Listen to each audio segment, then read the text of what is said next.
ఇప్పుడు ఇస్తున్నది విరామమే. వారి వైఖరి చూశాక తదుపరి కార్యాచరణ ఉగ్రవాదం ఆక్రమిత కాశ్మీర్పై మాత్రమే చర్చలు. సింధూరం దుడిచిన పరిణామం ఏంటో ముష్కరులకు తెలిసి వచ్చింది. నవయుగ యుద్ధంలో పాకును మట్టి కరిపించాం, స్వదేశీ ఆయుధ శక్తి చాటి చెప్పాం. జాతిని ఉద్దేశించి చేసిన ప్రసంగంలో ప్రధాని నరేంద్ర మోదీ ఇప్పుడు పెద్ద మనిషి ఈ రకంగా నిన్న 8 గంటలకు మరిగా ఈ రకంగా ఆంబయ్య వెళ్ళబోసుకుండు. ఈ ముచ్చట చెప్పవలసిన అవసరం ఏముంది? అటనే దాడి కొనసాగించక, యుద్ధం అటనే కొనసాగించక ట్రంప్ నీకు ఫోన్ చేయవలసిన అవసరం ఏముంది? ఇంత బతికి విశ్వగురువుగా పేరు తెచ్చుకొని నువ్వు ఎవడో ట్రంప్కు నువ్వు తలొగ్గేదేంది? ట్రంప్కు నువ్వు ఆయన చెప్పిన మాటకు గంగిరెద్దోరే తలకాయ ఊపుడేంది? ఇటు జవాన్లను మింగిరి, అటు 26 మంది వాళ్ళని పొట్టన పెట్టుకుని ఆగం చేసిరి. వాళ్ళని యాళ్ళన్నావా మాళ్ళన్నావా, వాళ్ళని హరేనవా అప్రవన్నమా, వాళ్ళ శుద్ధి ఏమన్నా మనం ఏమైనా ఎల్లబోసినావా, వాళ్ళ గురించి ఏమైనా మనం పట్టించుకున్నావా, మనం వాళ్ళతో ఏమైనా కెరిగించుకున్నావా? మనతో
అది ఆయన చెప్తే మాగడు, ఆయన చెప్తే మాగడు.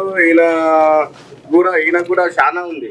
మనం కూడా మొన్న చూస్తున్నాం అమాయకులను టూరిజం పోతే వాళ్ళను నువ్వు ఇందుకు అని చెప్పి మరీ కాల్చి చంపడం అనేది మరీ ఘోరం. ఇది ఇట్లాంటివి ఆయన కూడా సహనాన్ని కోల్పోయిండు. అలాంటప్పుడు మనం ఊరుకుంటే వాడు చెప్తే వీడు చెప్తే ఊరుకుంటే ఈయనకు రేపు నాడు మళ్ళీ ఇబ్బంది అవుతుందని తెలుసు ఆయన. ఎవరి మాట వినకుండా ఆయన పని ఆయన చేసుకొని పోతాడు.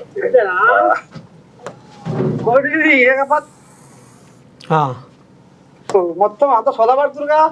మీరెక్కడ ఆడేనా? మాది ఇక్కడనే సిటీలో. అయ్యో దోస్తా ఎట్లా? మర్దలు తమ్ముని భార్య. అంత చూపి. మోదీ సార్ చూసుకుంటారు, మేమేం భయపడదు, ఆరాంగా నిద్రింపో. అంతేనా? Sir is there, he will take care. No one can come and do anything to Indians. ఇటు పై బచ్చిగాళ్ళు. ఇది అసలు కథ. ఓహో, వాళ్ళ అధికారులకు మన అధికారులకు. మరి ఇప్పుడు ఈ ట్రంప్ ఇంట్లో ఎందుకు చొరబడ్డాడు? ట్రంప్ ఎందుకు ఫోన్ చేసిండు? ఎందుకు గేర గీసిండు? ఎందుకు గీత గీసిండు? అసలు ఏం జరగబోతుంది? మోదీ ఎందుకు చల్లగా అవుతుండు అని ఇప్పుడు ప్రతిపక్షాలలో నెత్తిన పోసుకుంటున్నాయి. ఏమంటావు దీని? మాకు కూడా ఇదే డౌట్. మేము ఇప్పుడు లంచ్ చేసేటప్పుడు దీని గురించి డిస్కస్ చేస్తున్నాం. యాక్చువల్ గా దీని గురించి ఆడేవాడు మన దాంట్లో జరుగుతుంది. అర్థమైందా? ఆడేవాడు మధ్యలో అమెరికాకి ఏమైనా మధ్యలో లోపల ఏమైనా అవుతున్నాయా? ఇండియా మీద ఎందుకు వానికి చెయ్యి అంటే ఇండైరెక్ట్ గా చేస్తున్నారా, డైరెక్ట్ గా చేస్తలేడు అని అనిపిస్తుంది మాకైతే. అంతే, ఇది కథ. మాకైతే అనుమానం అయితే అనిపిస్తుంది. అట్లానే లోపల కానిస్తుండొచ్చు, బయట దాకా ఏమో మంచిగా ఉండలేరు. అట్లా యుద్ధం అయితే మంచిదా కాకపోతే మంచిదా? యుద్ధం చేసుకొని మనమంతా మన పాకిస్తాన్ కూడా మనమే తీసుకుంటే అఖండ భారత్ అయితేనే మంచిగా ఉంటది. అంతే అంతే. జరిగేదా మరి యుద్ధం? మన జరగాలి కాక తప్పకుండా జరగాలి. ఎందుకంటే మన దాంట్లో మనుషులు చచ్చిపోయారు కదా. వాడే వచ్చి గెలికిండు ముందగాలు. వాడు వచ్చి గెలికినాక మనం ఏం చేయకపోతే మనం చదవని వాళ్ళం అయిపోతాం. అంతేనా కదా? గాజు వేసినట్టే మరి. ఇక మనం నిమ్మలం అయిపోయినంటే చదవని కింద లెక్కిస్తాడు మన. అది ఏమో ఆడు నమ్మించి మరి దెబ్బ కొడుతున్నా అంటుడు.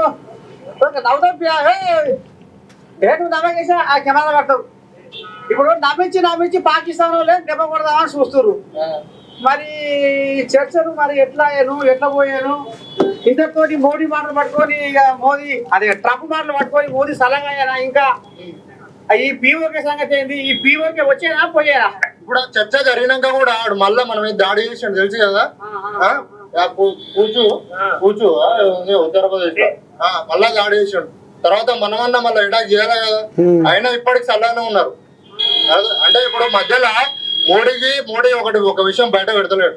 నాకు తెలిసి అయితే ఏదో డిస్కషన్ అయింది, కొన్ని బయట పెడతలేడు. ట్రంప్ ఈ పాకిస్తాన్ పిఎం కి మన భారత్ పిఎం కి మధ్యలో ఏదో డిస్కషన్ అయింది. అది కొన్ని విషయం బయట పెడతలేడు. అందుకే ఇంత చల్లగా ఉంటుండు. జరగాల యుద్ధం జరిగింది అనుకోండి, మనోళ్ళే పైచే ఉంటది. యుద్ధంలో గెలవాలని మనమే కోరుకుంటున్నాము. కావాలంటే మా సత్కారం కావాలంటే యువత కూడా ముందుకు వస్తారు. ఆర్మీలో పోమంటే కూడా పోతాము, చేస్తాము, మేమే గెలుస్తామనే చెప్తున్నాం. జై భారత్. ఇది కథ. అయితే ఇప్పుడు విద్యార్థులు కూడా గీ ఆంబాయమే వెళ్ళబోసుకుంటారు. ఏంది మోడీ సలహా అవుతుండు? ఈ కాల్పుల విరమణ ఒప్పందం మీద అసలు ఏం మాట్లాడుతున్నారు? ఏం చర్చ నడుస్తుంది? ఎందుకు సలహా అవుతుండు? ఎవరో ట్రంప్ గారు చెప్తే వినవలసిన అవసరం ఏముంది?